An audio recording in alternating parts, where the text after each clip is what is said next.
Assalamualaikum warahmatullahi wabarakatuh. Perkenalkan, nama saya Norma Ikraman. Saya guru di SDN 1 Lembar, Kecamatan Lembar, Kabupaten Lombok Barat. Pada kesempatan kali ini saya akan membagikan praktik baik saya tentang pengembangan asesmen seni rupa terintegrasi literasi dan numerasi berbasis Google Form. Bagaimana kelanjutannya? Yuk simak video berikut. Penghapusan ujian nasional yang kemudian digantikan dengan asesmen nasional menuntut kita untuk terus meningkatkan kecakapan literasi dan numerasi murid. Kecakapan ini tidak saja dibebankan kepada pelajaran matematika ataupun pelajaran bahasa Indonesia, namun di hampir seluruh mata pelajaran. Sehingga di zaman sekarang ini, pendidik dituntut untuk dapat berinovasi tidak hanya pada proses belajar mengajar, tetapi juga pada asesmen.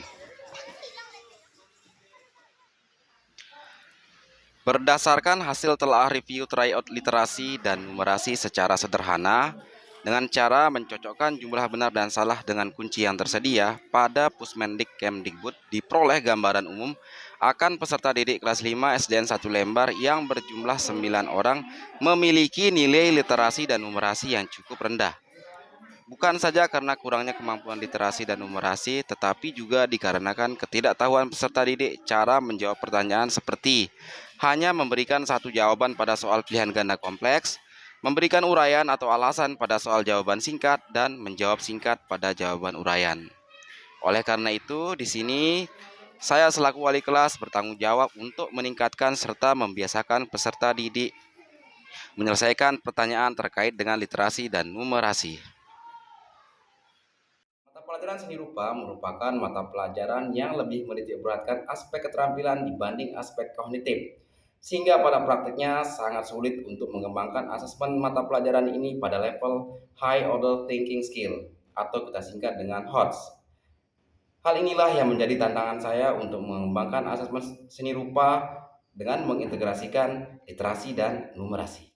Langkah pertama yang saya lakukan adalah dengan cara menentukan tujuan belajar yang ingin saya ukur.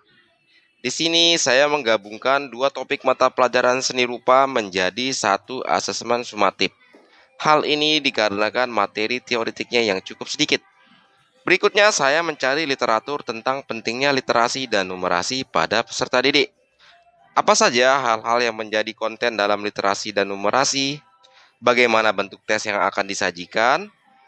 Dan bagaimana merancang tes pada platform Google Form. Di sini saya memanfaatkan platform YouTube sebagai media belajar saya secara mandiri. Langkah berikutnya adalah merancang tes yang terintegrasi dengan literasi dan numerasi. Untuk literasi, saya memilih konten teks informasi dengan proses kognitif menemukan informasi. Sedangkan untuk numerasi, saya memilih konten bilangan, pengukuran, dan geometri. Untuk proses kognitifnya, saya memilih penalaran. Langkah selanjutnya adalah menginput tes yang telah saya rancang ke dalam platform Google Form. Tak lupa saya juga membuat refleksi terkait asesmen yang telah saya rancang.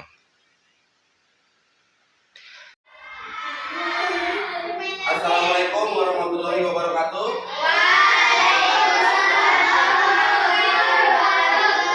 Nah, jadi hari ini kita akan melakukan asesmen sumatif, cuma ada sedikit yang berbeda. Jadi kita asesmennya menggunakan yang namanya apa? Chromebook ya. Jadi berbasis yang namanya berbasis digital ya. Nah, nanti di sana itu ada beberapa jenis soal. Jadi soal benar salah, apa lagi? Soal yang jawabannya lebih dari satu. Kemudian ada juga soal usia singkat. Kemudian ada juga soal uraian ya. Nah, untuk yang sekarang kita coba untuk yang seni rupa ya. Kalau memang bagus, nanti kita akan coba lagi ke mata pelajaran yang lain ya. Oke, ada pertanyaan sebelum kita mulai? Oke, nah bentuknya nanti berbentuk Google Form. Nanti Bapak bantu membukakan soal-soal itu, tolong dikerjakan secara jujur ya, secara seksama, secara jujur ya.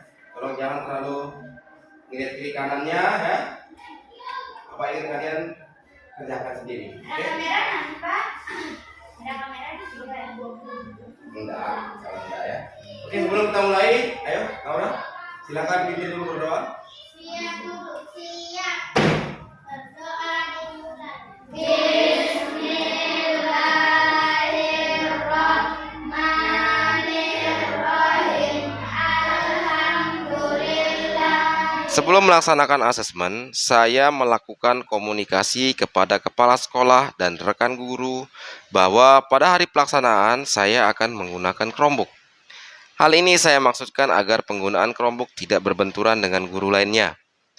Berbagai kendala saya hadapi pada saat pelaksanaan asesmen, mulai dari masalah jaringan, kurangnya akun untuk penggunaan Chromebook, peserta didik yang kurang tahu cara menjawab asesmen, dan kendala dalam memberikan pensekoran. Untuk kendala jaringan, di sini saya menggantikan hotspot WiFi sekolah dengan hotspot WiFi smartphone yang saya miliki.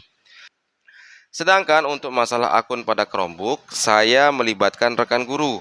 Tidak hanya yang berada di sekolah, namun juga yang berada di luar sekolah. Beberapa guru menolak memberikan akun dan kata sandinya dengan alasan privasi. Namun, setelah melakukan komunikasi, saya mendapatkan sekitar 5 akun, yang kemudian membagi asesmen menjadi 2 sesi. Namun sebelumnya, saya memberikan peserta didik pada sesi 2 untuk menjawab di buku tulisnya, yang nantinya mengisikan kembali ke dalam form asesmen yang telah saya siapkan sehingga waktu 2 kali 35 menit dapat mengampu seluruh asesmen. Untuk kendala peserta didik yang kurang tahu cara menjawab asesmen, saya meminta mereka untuk bertanya kepada saya. Di sini saya membantu mereka secara individu. Setelah selesai tes, saya kembali menghadapi kendala, yaitu perbedaan pensekoran antara Google Form dengan pensekoran yang saya kendaki. Di sini saya mencoba kembali mengkaji literatur tentang pedoman pensekoran butir soal objektif, sehingga cara memberikan skor berubah. Jawaban peserta didik secara otomatis akan disimpan dan diolah oleh Google Form. Hasil literasi dan numerasi peserta didik kelas 5 pada asesmen sumatif seni rupa ini umumnya cukup baik. Walaupun begitu, masih terdapat beberapa murid yang perlu bimbingan. Saya juga meminta peserta didik untuk mengisi lembar refleksi asesmen. Refleksi ini saya susun bertujuan untuk melihat respons peserta didik terhadap bentuk asesmen yang telah dilaksanakan. Refleksi ini nantinya digunakan untuk menentukan bentuk asesmen sumatif ke depannya. Apakah dengan beragam bentuk soal atau kembali dengan asesmen yang lama? Data-data yang telah disajikan di atas menunjukkan bahwa inovasi asesmen yang saya lakukan berhasil. Hasil ini kemudian saya komunikasikan melalui komunitas belajar dalam sekolah, yaitu Kompel Salemba, dengan mengundang kepala sekolah dan seluruh GTK dan PTK SDN 1 Lembar. Untuk mendapatkan respons, saya juga meminta umpan balik melalui Google Form dengan hasil seperti gambar berikut. Hasil tersebut menunjukkan bahwa 100% rekan GTK mengatakan bahwa asesmen yang saya rancang sangat membantu mereka dalam membuat asesmen sumatif ke depannya. Praktik baik kali ini, semoga praktik baik ini bisa menginspirasi banyak pihak. Tak lupa saya ucapkan terima kasih sebesar-besarnya kepada rekan dan peserta didik yang terlibat dalam praktik baik kali ini. Akhir kata dari saya, Assalamualaikum warahmatullahi wabarakatuh.